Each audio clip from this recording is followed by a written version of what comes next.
In 1991, Tony Young looked like a regular businessman. You would never have believed that he was a leader of what was once one of the biggest Asian gangs in Southern California. But that's exactly who the government said he was.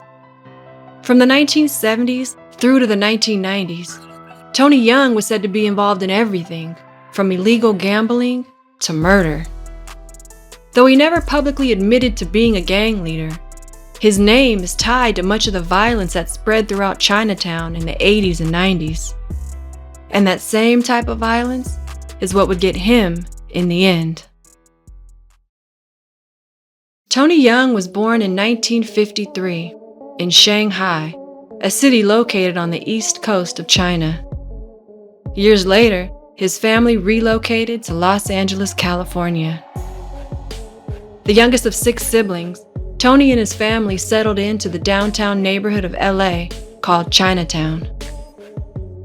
Because Tony spoke very little English, going to school was difficult, so he dropped out and moved to California's Bay Area, where he worked odd jobs around San Francisco's Chinatown. When he was in his early 20s, he started managing Chinese nightclubs, and he eventually started his own entertainment company where he would organize concerts for Asian performers. During the 1970s, Tony ran that business, got married, and tried to keep a low profile. But an incident in 1974 would put him on the San Francisco Police Department's radar. The incident involved the armed robbery of a Chinese film crew, in which Tony was arrested for his involvement. While investigating the robbery, police discovered that Tony had prior arrests for extortion and assault, and that he was well known around Chinatown for being a member of the Wah Ching, an Asian gang based out of San Francisco and Los Angeles. The Wah Ching, which means Chinese youth, was formed in 1964 in San Francisco's Chinatown by a group of young Chinese immigrants. They formed the Wah Ching to defend themselves against harassment from American-born Chinese. Chinese Americans at that time would attack Chinese immigrants for not being American, so the Wah Ching united together for protection. But the gang that was formed to protect themselves quickly turned into something else, and within a few years they were a criminal organization built similar to that of ancient secret societies in China. There was a hierarchy, with the leaders at the top and the newest members at the bottom.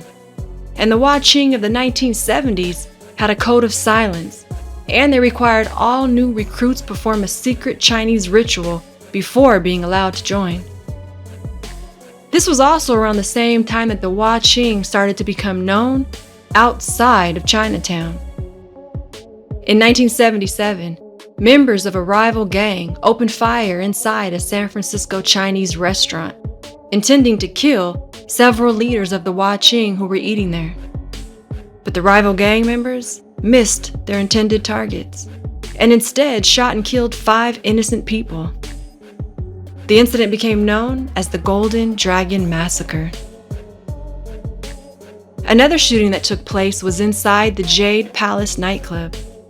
This time, Tony Young was shot in the chest and head, leaving him in critical condition for months.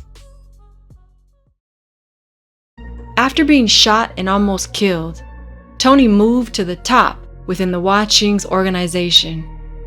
He moved back to Los Angeles County, and by the 1980s, he was the leader of the Southern California Wah Ching, and he remained in that position for a decade. Or at least, that's what law enforcement said. In a 1991 report hearing before the Permanent Subcommittee on Investigations, government investigators listed 38-year-old Tony Young as the Los Angeles leader, with several branches of the Wah Ching organization under him. The report stated that under Tony's guidance, the Wah Ching became so powerful that they took over most parts of Chinatown. The organization was involved in money laundering, extortion, home invasion robberies, and the smuggling of stolen American cars sent to China for resale. But their most lucrative business was illegal gambling. At the time of the report, there were over 100 illegal gambling parlors in Los Angeles, and the Wah Ching controlled all of them. But when asked about his position as the head of the Wah Ching, Tony Young said none of it was true. Even after his car was shot up by an enemy gang member, Tony maintained he was simply a businessman and not involved in any illegal activities.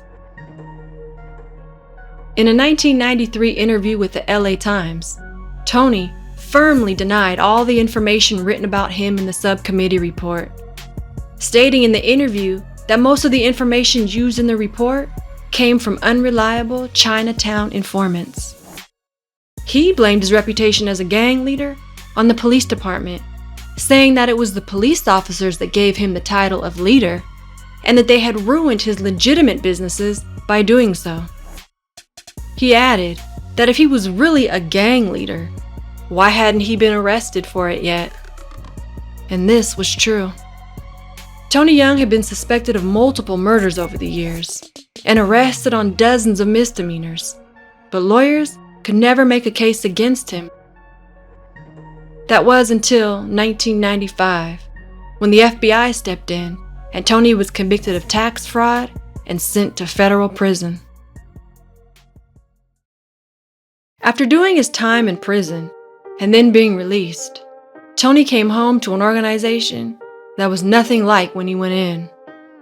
The Wah Ching no longer had control over Chinatown, and gone were the old traditions of a secret society where the Wah Ching leaders would dress like businessmen and keep a low profile.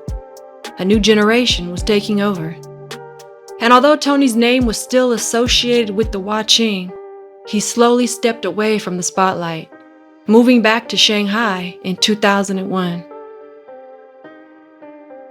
However, Tony would return to Los Angeles 7 years later as a new man, reinventing himself as a respected member of the Chinese community and president of a popular Chinatown social club.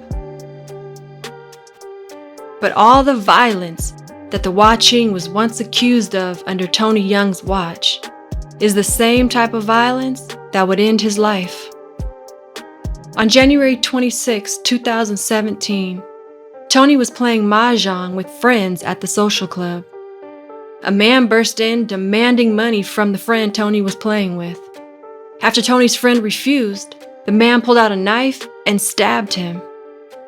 When Tony jumped in to help his friend, the man stabbed him too, in the neck, chest, and back, killing him.